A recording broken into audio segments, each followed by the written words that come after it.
Sabi ni Didi, gumawa siya ng malaking cape and then si Katkat tingin ng tingin sa kanyang ganyan, no? How would you feel if you were in that situation? Medyo na-feel ko yan nung season, but ayoko nang pag-usapan. Hindi kasi nalagay sa cam. Hello, hi, Mabuhay! It's your Filipina diva, Marina Summers, and I am back for a mother-tucking episode of the most influential, most exceptional, most economical, most geothermal, but in other words, the most delusional show of the country. This is The Stopover, the unofficial, unauthorized, but ultimately unbothered recap show of Drag Race Philippines.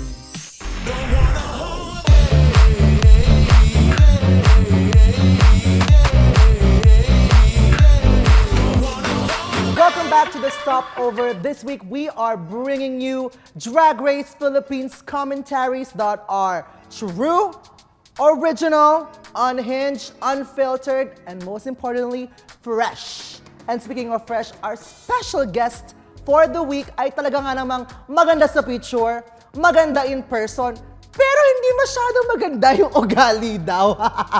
You really can have it all, but this bitch has it all. She has the face, the beauty, and the fashion, and she is a true drag icon of the Philippines. Wake up, sis! It's Minty Fresh! Oh, di ba? Ang ganda in person. Hello, Dalagon.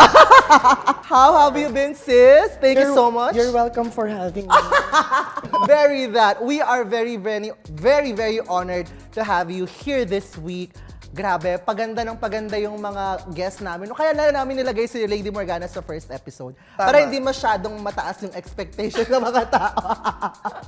How have you been? We've been seeing you a lot everywhere. After Drag Race Philippines, I know you are successful and beautiful, so tell us more about it. Hi, Dalagon. Ayun, sobrang busy, diba? Pero masaya. Super saya. Nag-enjoy pa rin. And andun pa rin yung Drag Race hype. And hanggang ngayon, talagang people are still going crazy about everything that you do. As they should. Oh, period.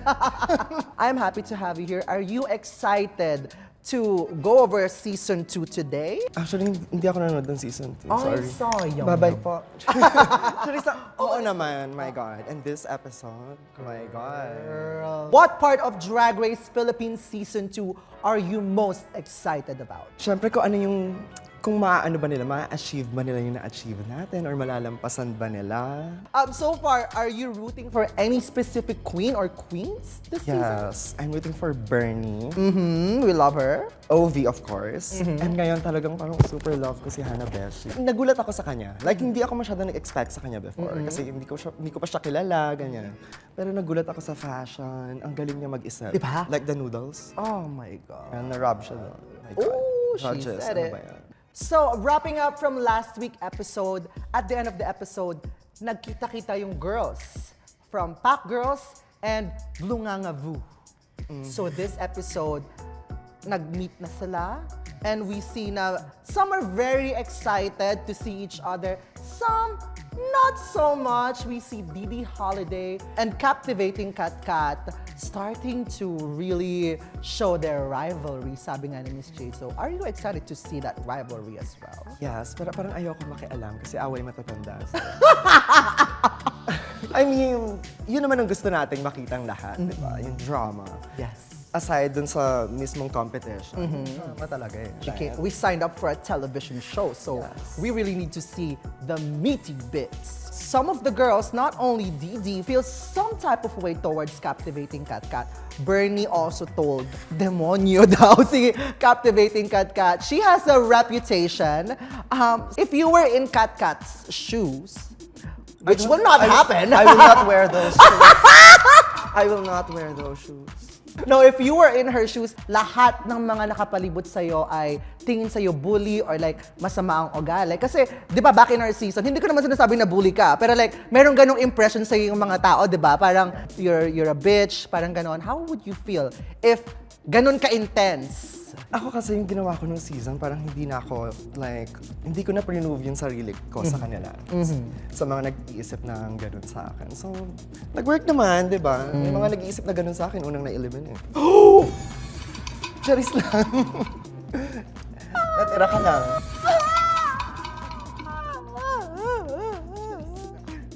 din naman ako eventually. So, it's a tie.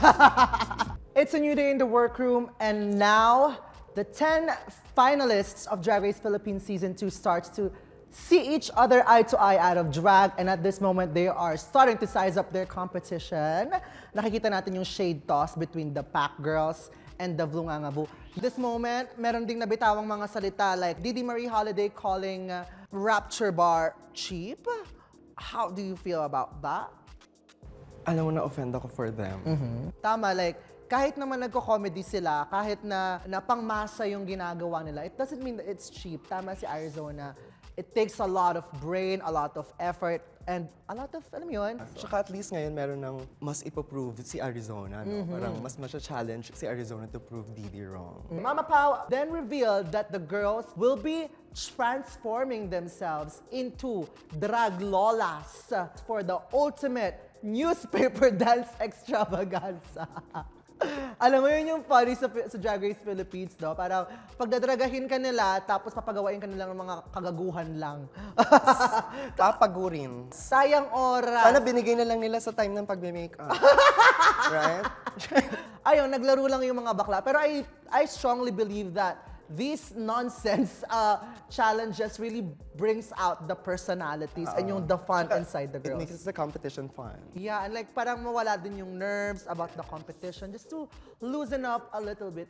I mean, yun yung part where hindi tayo nasi-stress masyado, di ba? Parang pahinga lang muna, right? Tapos biglang bakbakan na ulit. And then yun, nagsayawan na yung girls, and at the end of the mini challenge, Matilda eventually won her second mini challenge. Congratulations, you won 20,000 pesos again this week. Deserve? Deserve naman. Deserve, ni Lola ni Dora. After the mini challenge, it's time for the Maxi challenge. And it's your favorite. Is it your favorite? It's the design challenge. Do you like a design challenge? Yes, favorite namin ni Jiggly Kalyan. I love it. Back in our season, you have a very, very good reputation during design challenges. On the first design challenge, you were at the top. I would say almost the win. I love that one. And the second one, getting robbed. And on the second one, you won your second badge. And ikaw yung unang naka-second badge in our season. And I think it's just right to have you here in this chair with me to judge the girls in terms of their fashion, their style. Sa tingin mo, how important is fashion, style, and design when it comes to drag and drag race in general? I mean, yun yung unang makikita sa'yo eh. Diba? Yun yung magsaset ng impression ng tao sa'yo. Yung creativity ko mas gumagalaw talaga doon. Doon ko nabibigay todo, hindi sa dancing. So mag-design challenge na lang every week, Yes, correct? tanggalin na yung snatch game, tanggalin na yung mga sayaw-sayaw. Hindi ako ang mag-a-adjust sa inyo drag race. Mama Pao then reveals that the Maxi challenge for this episode is inspired by our country's love for celebrations, the holidays. So they have to create a runway look inspired by 5 different holidays in the Philippines: Christmas, birthday, fiesta, Valentine's, and Halloween. And at this very moment, Mama Pao revealed na merong special power si Matilda for this Maxi challenge. She gets to pair the girls. And one girl from Pack Girls and one girl from Vlungangavu to work together initially for this challenge. Si Matilda din ang pumili ng boxes for the girls. So ang napunta kila Matilda and Ovicon is Halloween, Arizona and Verushka, birthday, Kat and Didi, Valentine's, Jade and Bernie with Christmas, and Hannah and Tiny with Fiesta. And Mama Pao then revealed na hindi sila mag-work together as a team. Instead, magkakaroon sila ng face-off. Yes. Sinong mas angat, sinong mas sikat. With the Who Wore It Better runway. So kailangan nilang gumawa ng looks that will go against each other. If you were in this challenge, anong box yung pipiliin mo? I guess Halloween. Halloween, yes. Yeah, kasi parang yun yung pinaka-easiest to make it look expensive, eh, di ba? Parang, at saka parang mas bet ko yung mga dark, di ba? Parang yun, mas close, pinaka-close yon sa aesthetic ko. I would pick fiesta kasi yun yung mas pasok sa brand ko. Yeah. Colorful, a lot of textures, details, and ruffles. I love that. You know, I love a lot of ruffles today. Yes. Natawag natin siyang Ruffles Drag Race pag nagkataon. Babaeng lufa number 5. Ako ang tunay na babaeng lufa. Dahil sa Call Me Mother. Ayan. Oh, ako ang unang babaeng lufa. At this moment, Didi and Katkat are relieved na hindi sila magiging pairs to work with each other but against each other. Parang mas natuwa sila. Natuwa pa sila na magiging magkaaway sila. I love it. Pag tayo kaya yung nag-pair, sa tingin mo? Hindi mo kita pipiliin as my partner. Kasi baka matalo tayo. Yung rivalry between Didi and Katkat na parang sabi ni Didi, gumawa siya ng malaking cape and then si Katkat tingin ng tingin sa kanyang ganyan, no? How would you feel if you were in that situation? Medyo na-feel ka nung season, but ayoko nang pag-usapan. Hindi kasi nalagay sa camp. Anyway, syempre nakakairita yun. Alin, yung season natin or this one? Both. The feeling, I mean. Ay, Sa atin lang.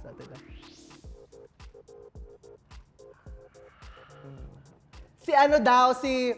Hindi siya sa outfit sa makeup. Sa makeup? Parang ang layo naman, sis. Ay, hindi. Meron kasing Charot. element dun sa makeup. Ayan bayan. Tapos biglang paglingon ko sa kanya, super the same. So ako na yung nag-adjust, tinanggal ko na. So, paglingon niya, ibig sabihin, malapit sa kanya. I mean, malayo yung paglingon ko. Malitan yung workroom natin. So, kita mo yung other side. Ayan. Okay. Or malay mo, katabi ko, hindi ko alam. Oo. Medyo malapit din ako sa'yo noon. Ayan. Baka ako nga. Kasi mahilig talaga akong manggaya. Yes. Pinagaya ko nga yung mukha mo, oh. Kaya ang ganda-ganda ko ngayon. Hindi mo na-achieve niya. Oo nga eh. Medyo mali nga eh. Buti na lang hindi ko na-achieve. Ayan, ma-achieve mo. If you were put in that situation na nakita mo sobrang laki nung outfit ng kalaban mo, would you try to copy it? Or like, mas gandahan pa yung sayo or something? Alam mo yung trick kasi sa ganyan, like, huwag ka nang tumingin sa iba. Focus on your outfit. Correct.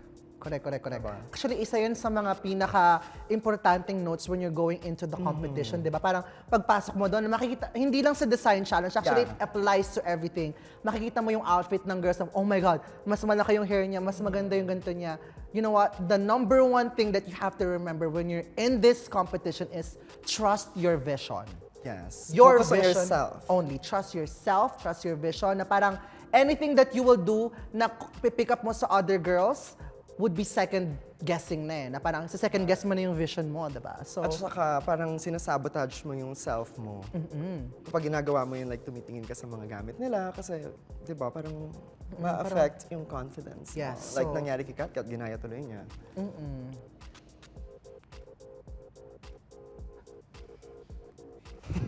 Nagaya ko ba? Nagaya ko ba yung ganun niya? Mama Pao comes back to the workroom with a very special guest, the maximalist queen, as she claims herself to be Miss Tessa Prieto. What do you think of her and her presence there? She's a lot. Yeah, she's a lot because maximalism is, it's about being a lot. Medyo simple pa nga yung suot Oo, niya. simple pa. Ito, kumbaga, yung look niya sa workroom ngayon, parang day drag niya pa, no? Brunch drag niya yun. Okay. So, sa tingin mo, nakatulong ba yung pagpunta ni Miss Tessa Prieto sa workroom? Nakapagbigay ba siya ng mga good advice? Parang hindi.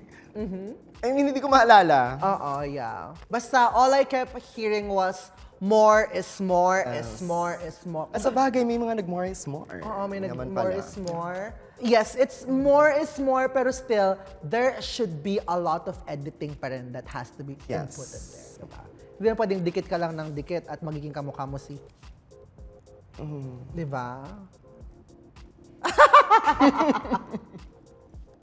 There was a specific chat in the workroom that talks about coming out between Hannah and Matilda. Hannah being, initially not really accepted pa or like not really fully accepted by her family and her drag.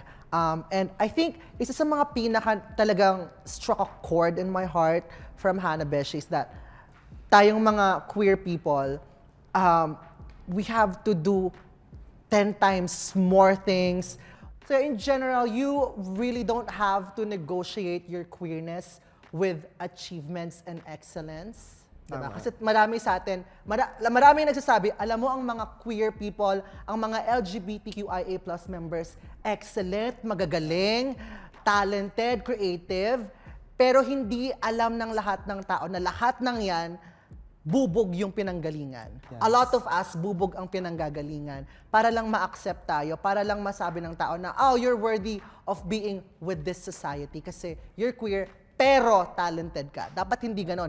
Queer ka and talented ka, and that's more than enough. Feeling ko lahat naman tayo di ba? Na-experience natin yun once or maybe ilang beses sa life natin. Lalo na sa school before, di ba? Na parang, ang nakafocus sila sa pagiging bakla mo hindi dun sa talent mo. Na parang tinatry mo ng i-show na ito yung talent ko, ito yung kaya kong gawin. Pero ang nakita pa rin nila is bakla siya.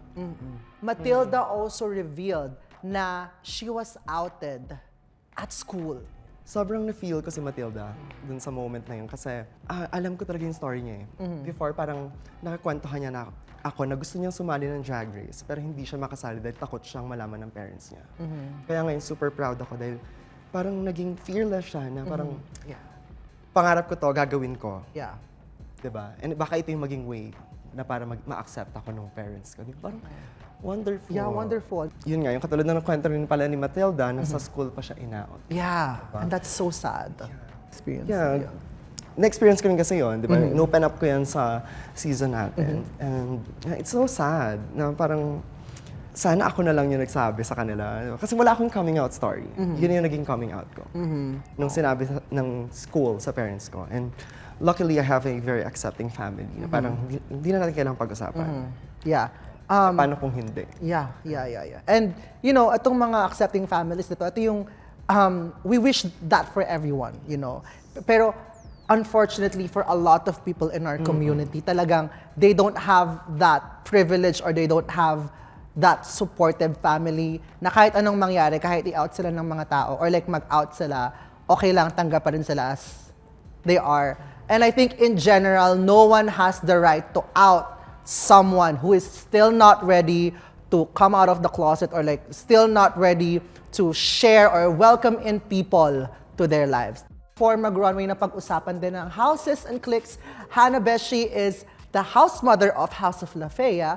Ovicon is a member of the collective drag Playhouse PH, and Arizona Brandy represents Rapture Royalties and Cubao Drag. And nagkaroon sila ng discussion about pressure to represent where they come from, represent their groups, you know, and very, very distinct dito yung discussion ni Arizona. And she also got a little bit emotional whenever she talks about Cubao Drag. Do you have any memories about Cubao Drag? Kasi for me, I feel like Cubao Drag really played a huge and important role in honing not only drag history in the Philippines but also queer history, di ba? Years ago, dyan ko unang nakita si Precious, backup dancer pa lang siya. Doon ko siya napanood. Kat, napapanood ko siya dati sa Cubao, Palawan 2. P2, yeah. Si Marla. Ang daming legends na sa Cubao nagsimula. Ilang taong kanya nung nanonood? 6. Kaya super happy na meron tayong representation from Cubao. And I feel like that, hindi siya burden for Arizona Brandy. The way she talks about it, parang she feels more inspired to really represent where she came from, diba?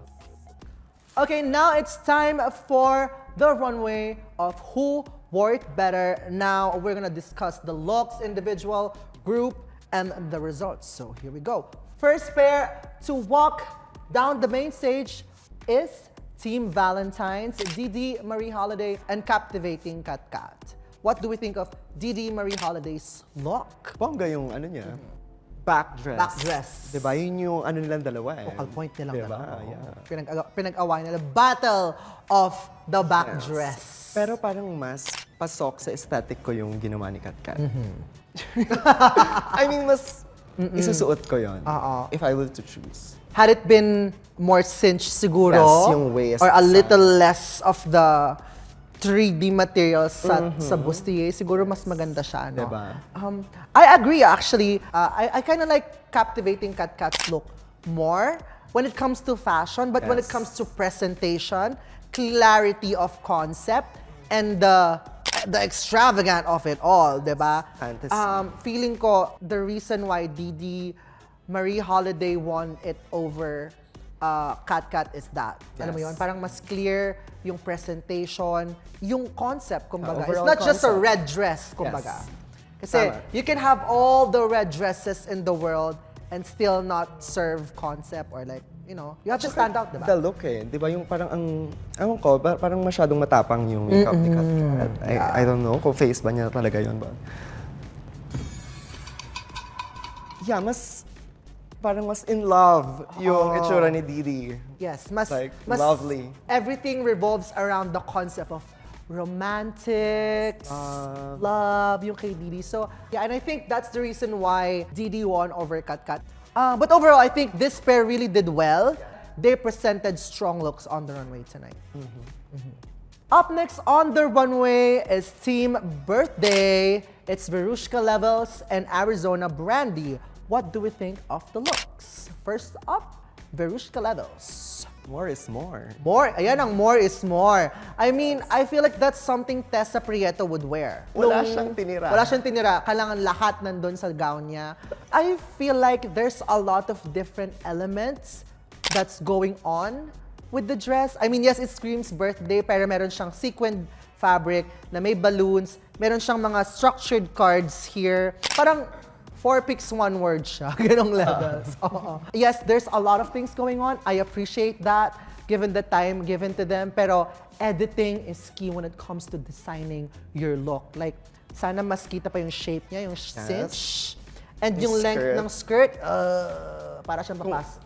For me, kung magsa-skirt ka, it's either super short or hanggang floor. Hanggang floor, diba? Yeah, I wish the skirt was a little higher kasi it cuts off her height.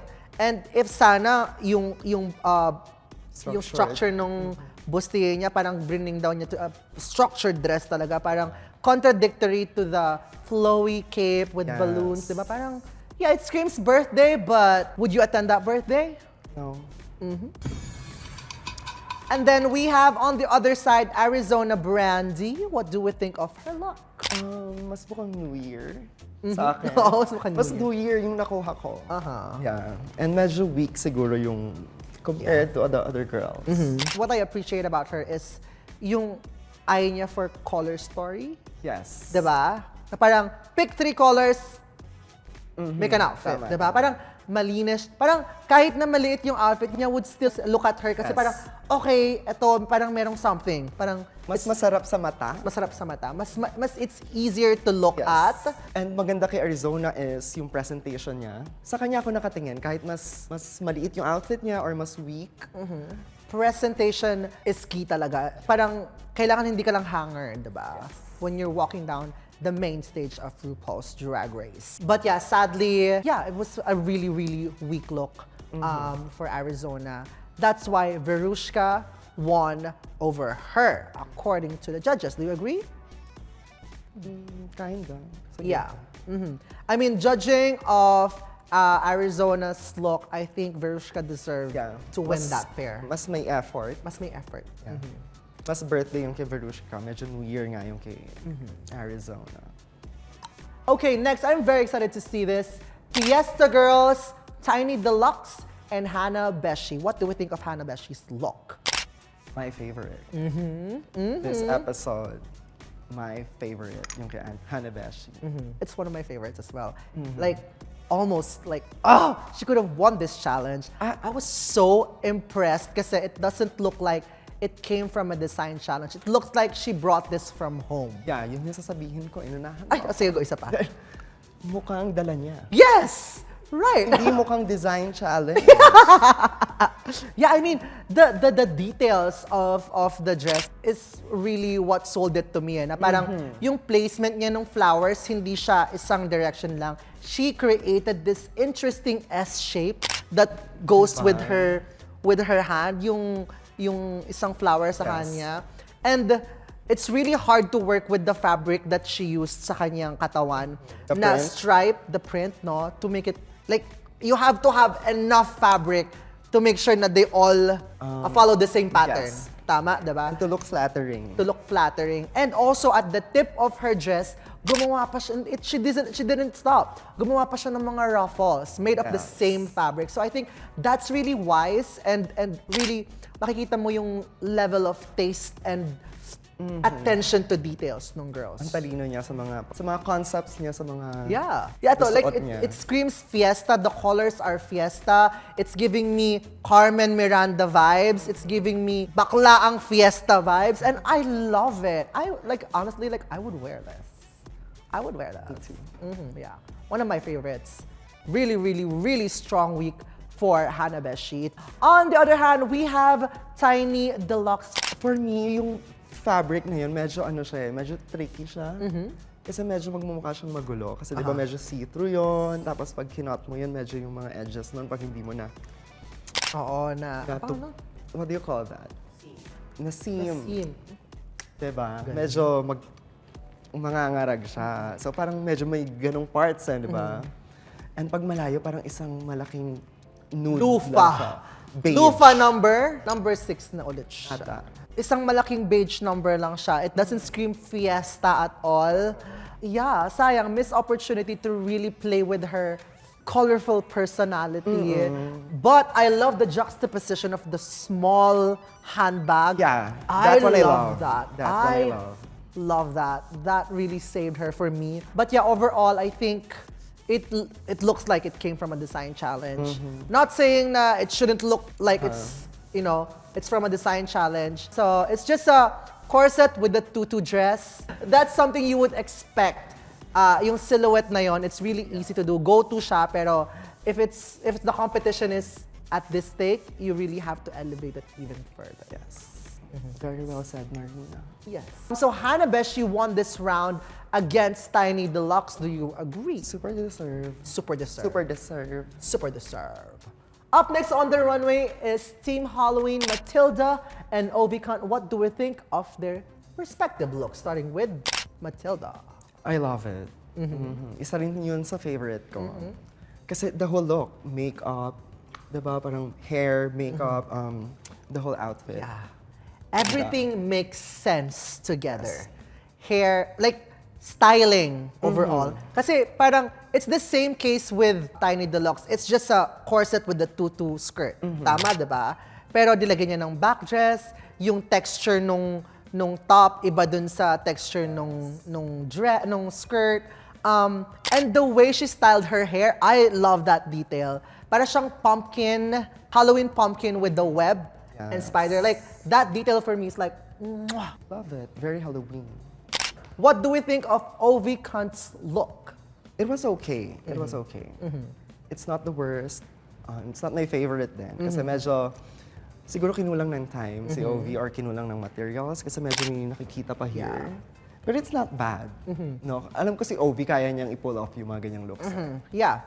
I agree. I think it's not bad, but it could have been better. Yeah. It looks a little bit unfinished on this side and some parts of the skirt. Especially parang one layer lang ng black see-through tulle. If it were more layers, sana mas mukha siyang finished. I think what really bothers me the most is the white part in the middle. I'm not sure how it complements to the look. May red siya dito eh. Sana baliktad na lang. Mas mag-work, right? Yeah. Kung white yung here and then yung dito yung red. It's not bad, actually. We can see a silhouette, it's a dress, there's a concept behind it. Yeah, it's just a little bit unfinished on some parts of the dress, yeah. Which is kind of expected when it comes to design challenges. And also, based on the judges, Miss Tessa Prieto called this look trash. What do you think of that? What do you think about that? What do you think about that? What do you think about that? Nagtanong na lang sa iba. I mean, I think it's really, really uncalled for.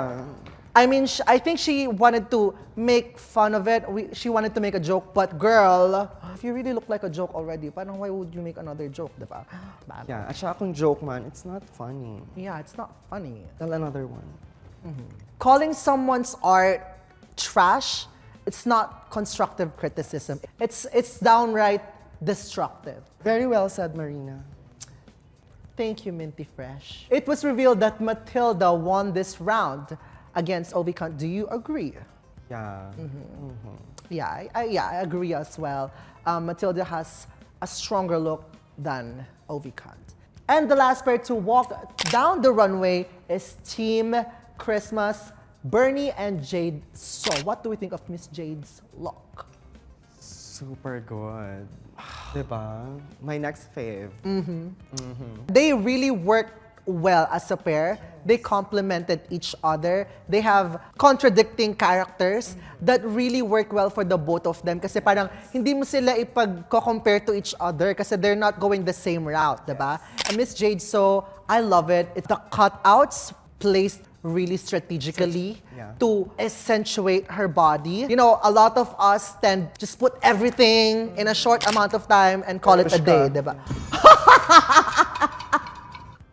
You did not hear that. Perfect example of editing and less is more, diba?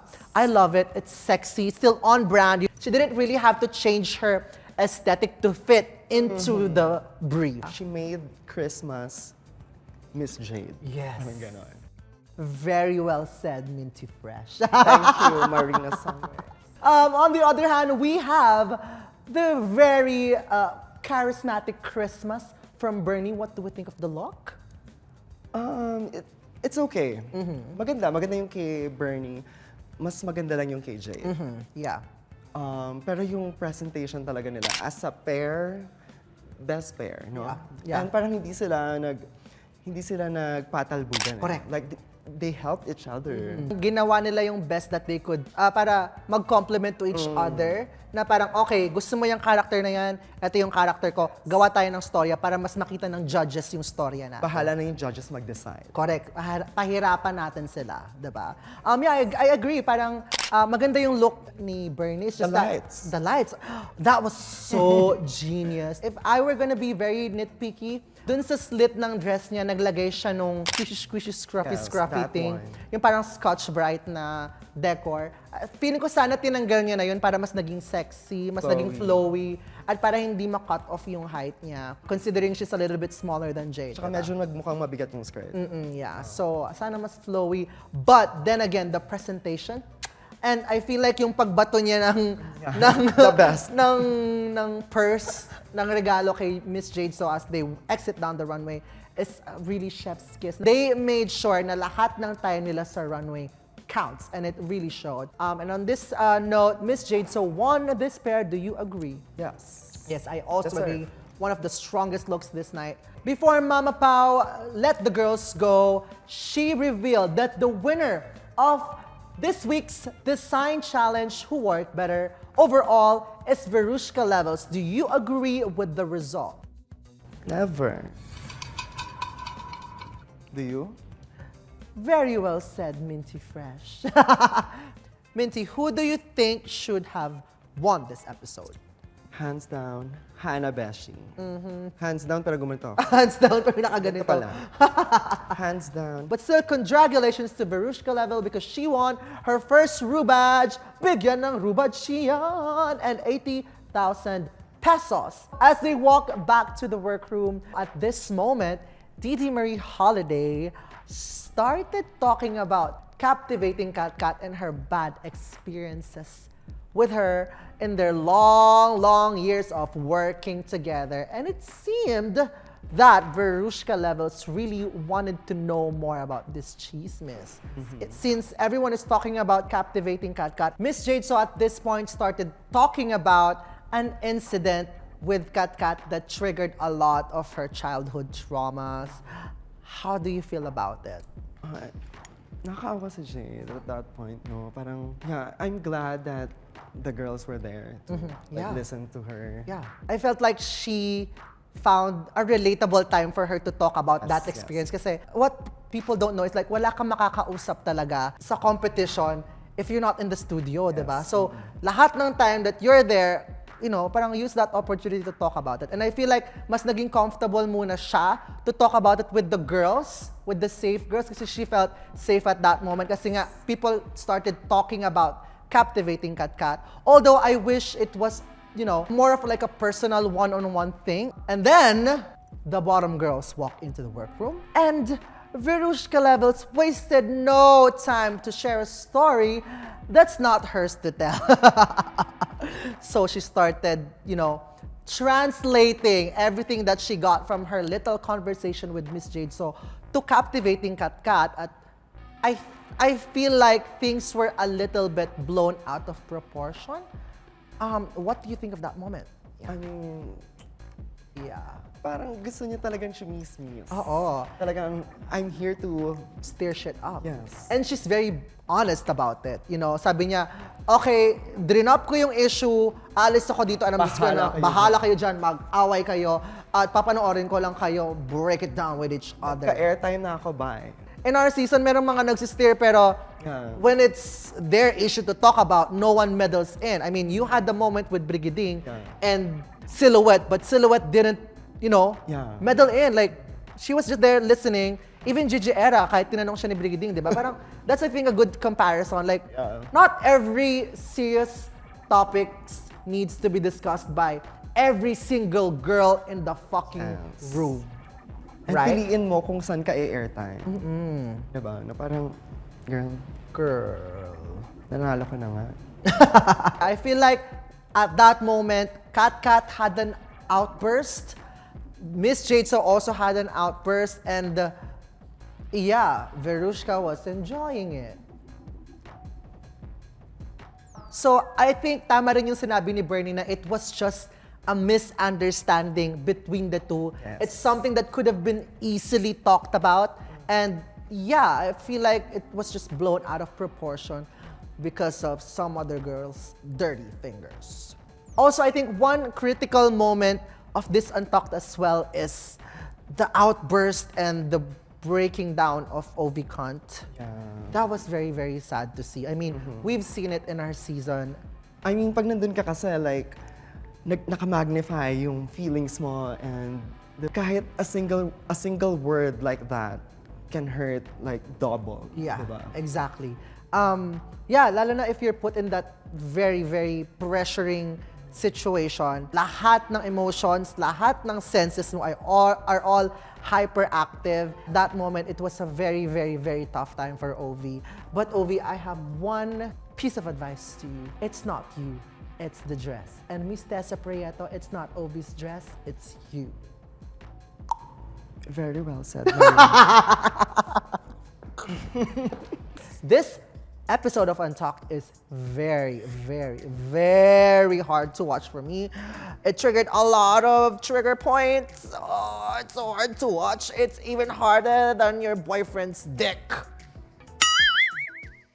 Back into the main stage, Mama Pao revealed that Ovi Cunt, Bernie, and captivating Kat are all safe, and we find Arizona Brandy and Tiny Deluxe in the bottom. Do you agree with the results? Yeah.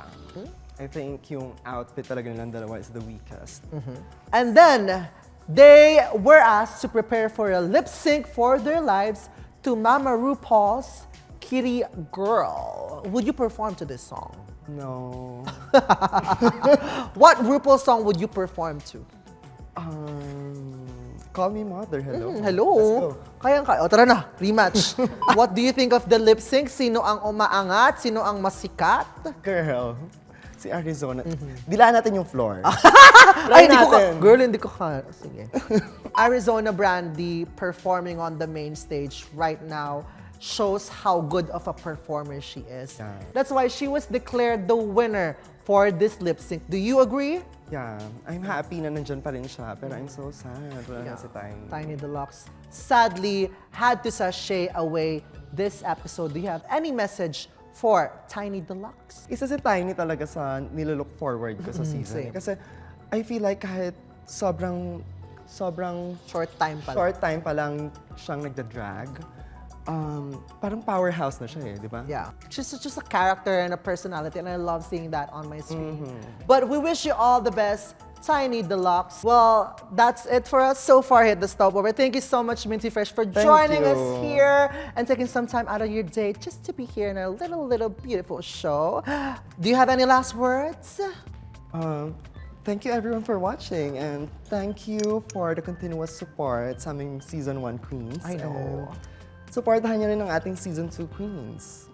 And also, thank you Martin Bautista for my beautiful gown. Gorgeous gown! Oh my God! And speaking of gowns, I would also like to thank Ehrran Montoya for this gorgeous dress. Well, that's it for us here at the stopover. Thank you so much for joining us. But before I let you go, ito na ang most awaited part of the show. It's time for your pasalubongs. In true Filipino fashion, a stopover wouldn't be complete without pasalubong. So Minty Fresh, go for it! Ito sis, pakipak. Di ako makatingin dyan kasi ito yung angle. Ano gagawin ko dito? Ipak mo yung suka. Very good. Ako na nag-host. Ako na bumili ng pasalubong. Ako pa magbabalot. Suka, Minsan, gusto yung ko na lang maging bagoong.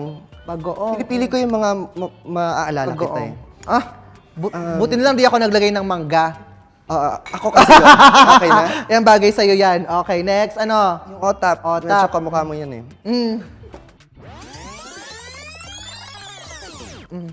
Yung ano yun, yung parang bilog na white. Bilog na white? Ano yun? Mothballs? Oo, yun. Wala kaming mothballs. Wala kaming ganun dito. Meron dito banda. Ito. Makapuno. Ayan. Ay, Yes. natumbok mo, anak. O, ayan. O, sige. Mawalang galang na. Naaasiwa na ako sa'yo. Magsialis na kayo. Okay. Salamat Thank you. Sige. Ingat. Papasalamat sa ratings. Ay, thank you sa ratings, Minty Okay, Fresh. you're welcome. Okay, ingat. Well, that's it for us at your favorite quick stop on the way to the crown. Once again, I'm your Filipina diva, Marina Summers, and this has been The Stopover. At may nalimutan si Minty Fresh. Hoy! May nalimutan ka!